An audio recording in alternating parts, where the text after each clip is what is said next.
외인 선물은 조금씩 좋아지고 있는데 뭐 확 좋아지는 거 아니고요. 합쳐서 여기다 1조 4천억 정도 상방으로 1,700억 더 해야 돼가지고요. 누적으로 1조 4천억대 상방 정도로 보시면 될 것 같은데 롤오버 감안하면 중립 위치 정도로 보시면 될 것 같고요. 나스닥 쿠퍼스 25%, 그거는 일베 인버스로 환산 시에 50%더 하면 되니까 30.5%랑 같습니다. 이렇게 둘 중에 하나 선택하셔서 하고 반드시 국내 증시를 국내 증시는 양호합니다. 지금 나스닥이 아직 5일선, 21선 단기 추세 회복 못 해가지고 조금 많이 가져가는 중에 있습니다. 근데 만약에 5일선, 21선 나스닥도 회복하게 되면 여기보다 좀 더 줄이게 될 예정이고요. 우리 증시는 지금 중국 증시 따라서 같이 반등을 하고 있는 중에 있습니다. 방금 녹음을 길게 했는데 녹음 잘 안 돼가지고요. 개인이 곧버스 다시 매수한 거 보이시죠? 최근 5일 요거 좋지 않습니다. 우리 증시 곧버스 칠 시기는 아닙니다. 그거 좀 설명드리도록 하고요.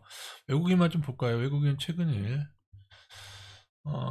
LG 에너지솔루션 고평가는 버리시고 굳이 투자하려면 삼성 SDI가 낫습니다. 그냥 고평가가 좀 덜해가지고 물론 외국인 사면은 단기적으로 추가 반등을 하게 될 수도 있는데 근데 사실 둘 다 최근 상승폭이 커가지고 오히려 조정이 오게 될 가능성도 배제할 수는 없습니다. 최근 일 외국인 보시고 5일 외국인 보시고요. 하나솔루션도 2차전지 쪽이죠. 다 2차전지 쪽으로 외국인이 최근에 5일 1개월 몇 달 전부터 좀 계속 이렇죠. 1개월 단위는 삼성전자가 또 상위가 됐네요. 삼성전자 괜찮습니다. 포스코케미칼도 고평가죠. LG 엔솔, 포스코케미칼, 에코프로비엠 이런 애 2차전지지만 고평가. 그 외의 애들을 한솔루션 차트는 조금 위치가 거시기 한데 그냥 이건 고평가는 아닙니다. 삼성 SDI는 약간 고평가라고 볼 수도 있는데 뭐 그래도 뭐 투자 못할 정도는 아닌 것 같긴 하고요. 근데 최근에 상승폭이 좀 커가지고 3개월 단위 외국인 삼성 SDI가 들어와 있네요. 그 다음에 6개월 단위. 그래서 중단기를 잘 보시면은 좀 고평가라고 하더라도 단기적으로 좀 같이 많이 오르게 되죠. 그래서 여러분들이 중단기 매매할 때 조금 참고하시면 되고 1년은 역시 하이닉스가 압도적인 1위가 되죠.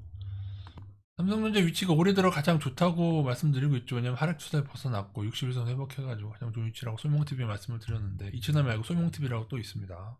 현재 더 좋은 걸 유지하고 있습니다. 이렇게 하락 구간을 벗어나면은 이 반등이 큰 거. 여기서도 벗어난 다음에 이 정도의 반등이 추가로 발생했죠. 조금 더 제가 볼 때는 다시 하락하더라도요. 그런데 이 아랫단에서의 반등은 상당히 큰 경우가 있으니까요. 지금은 곧버스를 할 때가 아니죠. 삼성전자 위치가 좋으니까요. LG전자도 신호 직전이죠. 여기 뚫게 되면 LG전자도 반등이 추가로 클 것 같고요. LG전자는 아주 단기로 봤을 때 요거를 벗어남으로 인해서 반등이 나온 거죠. 단기로 봤을 때. 그리고 이렇게 LG전자도 외국인 동향도 계속 들어와야 되는데 이것도 좀 지켜보겠습니다. 못 들으면 다시 물론 하락하기 때문에 여기 손절은 정하고 들어가셔야 됩니다. 근데 금요일날 좀 7% 올라서 일부 매수하고 조금 조정을 기다려 보셔도 되고 근데 일부는 좀 따라 들어가도 상관없을 것 같긴 합니다. 이거 녹음을 다시 하는 중이라 힘드네요. 요거는 아랫단 유입하고 있죠. 하이닉스입니다. 하이닉스는 차트가 좋지는 않은데 삼성전자가 오르게 되면은 어느 정도는 좀 따라서 오르거나 그죠? 삼성전자가 조정받게 되면은 이 아랫단을 깬 후에 개인 털고 가는 요번 것도 염두에 두는데 느낌상은 좀 쌍바닥 반등을 하고 이것도 근데 제대로 본격 반등하려면 요거 돌파하면 무조건 큰 반등 봐야 되나 하이닉스는 외국인 동향이 나쁘지가 않아요. 최근에 조금 떨어진 것 같지만은 그렇게 나쁘지 그동안에 비해서 나쁘지가 않기 때문에 이렇기 때문에 지난 1년간 외국인 매수 상위가 된 거죠. 외국인이 이렇게 들어왔기 때문에요. 그래서 요거 요거대로 대응하시면 됩니다. 위로 가면은 반등, 아래 깨면 무조건 추가하라고 보시면 되고요. 포스코도 신호가 났습니다. 근데 외국인 동향이 좀 안 좋아서 그렇지 신호가 났죠. 안 났구나. 잠깐만. 이렇게 그면 안 났고, 그죠? 좀 이렇게 그면 났다고 볼 수도 있는데 여기가 관건이겠는데 여기를 돌파 못하면 조정인데 약간 외국인이 좀 아쉬운데요. 외국인이 다시 들어오냐 좀 확인하시고 요거 넘으면 추가 상승 못 넘으면은 조정 그렇게 보시면 될 것 같습니다. 근데 기관이 좀 매수하고 있어서 넘을 가능성 좀 있다고 보고 있습니다. 현대제철은 오히려 외국인이 그나마 더 양호한데요. 현대제철도 본격 상승하려면은 이걸 돌파해야 되고요. 단기적으로는 요거를 넘게 되면은 뭐 LG전자처럼 좀 하루 정도라도 좀 크게 오를 수도 있겠는데, 이거보다는 지금 오히려 바닥권을 계속 위협하고 있어서 요것도 똑같이 대응하시면 됩니다. 요거 뚫게 되면 단기 반등, 요거 뚫게 되면은 반등이 여기까지는 나올 수 있다고 보시면 되고, 그 후에 여기를 뚫게 되면은 매우 큰 반등을 보시면 되겠습니다. 뭐 반등에 불과하더라도 이게 레벨이 틀리거든요.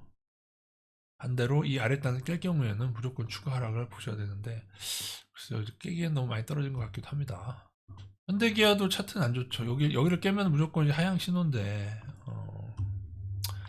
근데 현대기아차가 워낙, 외국인은 또 괜찮죠. 외국인은 나쁘지 않아서 여기서 감아 올려질 가능성을 염두에 두는데, 감아 올려지지 못하고 여기 못 넘게 되면은 좀 추가 조정을 보셔야 돼요.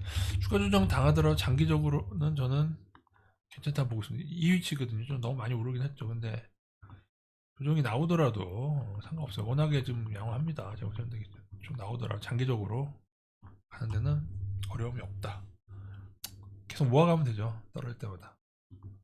연승주자는 일단은 물론 이제 120일선 못 떨어서 120일선 맞고 떨어지는 조정도 있을 수 있는데, 이번 주에 120일선을 뚫게 된다 그러면 반등이 조금 더 추가로 이어지게 된다고 보시면 될 것 같습니다. 일단 개인이 곧버스를 탄다는 거는 오히려 조금 지수가 상승할 수 있는 빌미가 되기도 하죠.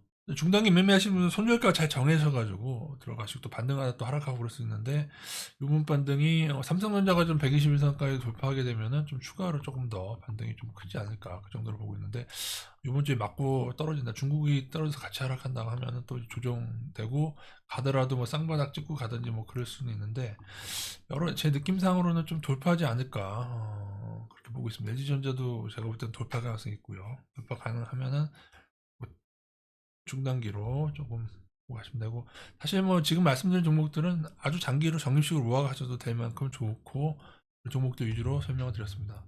최근에 이젠 좀 약간 저평가 위주로 말씀드린 거고, 저평가는 아니지만 외국인이 많이 하고 있는 LG 에너지 솔루션은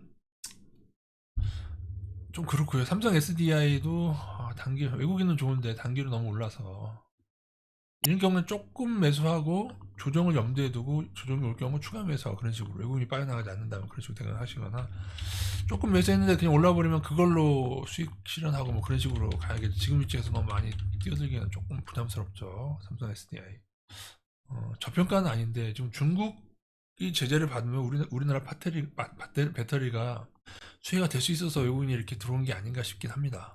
LG 엔솔보다는 LG 화학이 낫다는 말씀드리고 있는데, LG 화학도 잘 보셔야 되는 게, 이 하락 추세를 살짝 벗어나고 있죠. 이거 상당히 강한 겁니다. 이건 추가 반등 가능성도 크고, 여기도 넘었기 때문에 추가 반등 가능성이 큰데,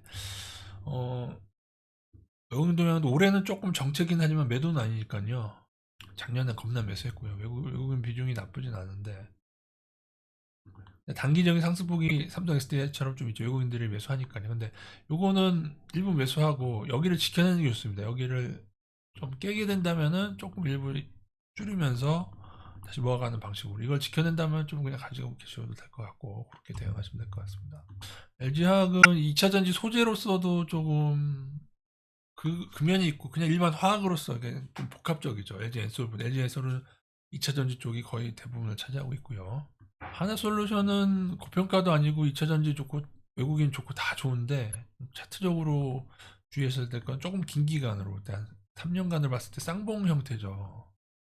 워낙에 이때에 2020년도 저점이 만원인데, 만원에서 5만원까지 5배 넘게 6배가량 급등한 다음에 조정 오고 다시금 여기를 쌍봉으로 이렇게 되는 거라, 물론 이제 약간은 아직도 저평가 레벨이라고 볼 만큼 실적은 괜찮습니다. 예, PBR, PER은 양호한데 저평가라고 하기로 했던 뭐 적정평가에서 약간 저평가 정도. 그러니까 LG 엔솔이나 포스코 케미칼이나 에코프로비엠은 테마는 맞는데 고평가고 차라리 이게 난데, 차트적으로 여기를 못 넘게 되면 쌍봉을 좀 봐야죠. 못 넘으면은 조정, 넘으면 추가 상승, 그렇게 보시면 되는데, 이 종목도 말씀드린 대로 단기로 많이 올랐으면 일부 조금 사고, 떨어질 때 뭐 일부 샀는데 오르면은 그걸로 이득 실현하시고요. 나머지는 떨어졌을 때 조금 추가 매수할 거면 남기시고 가시면 되겠습니다. 자, 올해부터는 중단기 매매를 할 수 있는 방법들 좀 많이 알려드려야 되는데, 긴 하락에서 이런 신호 나는 거 기다리는 거, 60일선 돌파하고 120일 돌파하는 거 기다렸다가 여기서 좀 더 끌더라도 언젠가 반등이 크게 나오는 거, 요걸 먹는 기법들이 있습니다. 이런 걸 먹는 기법들이죠. 여기서도 보면은 21선, 61선을 돌파를 하는데 눌림목 나오면서 돌파하죠. 이 정도 어디 아랫단이기 때문에 상황 따라서 산타랠리가 된다고 하면은 꽤 클 수도 있습니다. 물론 이제 나스닥이 늘 위험 요인이긴 하죠. 나스닥이 다시 꼬라박 하면은 많이 못 갈 것 같긴 한데요. 어쨌든 지금은 이 아래로 내려오거나 61선 다시 깨기 전까지 삼성전자도 좀 상향 마인드를 가지고 가시기 바라겠습니다. LG전자는 여기서 더 상승하면 추가 상승으로 좀 보시면 되고, LG전자, 삼성전자가 좀 위치상으로는 좀 신상으로는 괜찮은 편, 차트적으로만 본다면 좀 괜찮은 편인데, 그 중에서도 요거를 뚫은 애들 중소형 중에서는 좀 많이 나오고 있는데, 좀 대형 중에서는 삼성전자 정도 나오는 중에 있습니다. 이해가 되시나요, 여러분? 많이 하락했지만은 이 아래로 파고 들어가려는 듯한 애들이 있고요. LG전자나 삼성전자처럼 고개를 드는 것 같은 액션을 취하는 애들이 있는데, 무조건 고개를 드는 애들 위주로 가야지 중단기를 먹을 수가 있습니다. 아래로 꼬라박는 애들은 더 꼬라박는 경우가 있으니까요. 그런 애들 일부 매수하고 아예 적립식으로 가든지, 아니면 단기 상승폭이 큰 경우 일부 매수하고 조정해서 추가 매수하든지. 아유, 너무 길게 다시 두 번 녹음해가지고 여기서 끝내고 나중에 또 이런 거 많이 설명드리도록 하겠습니다.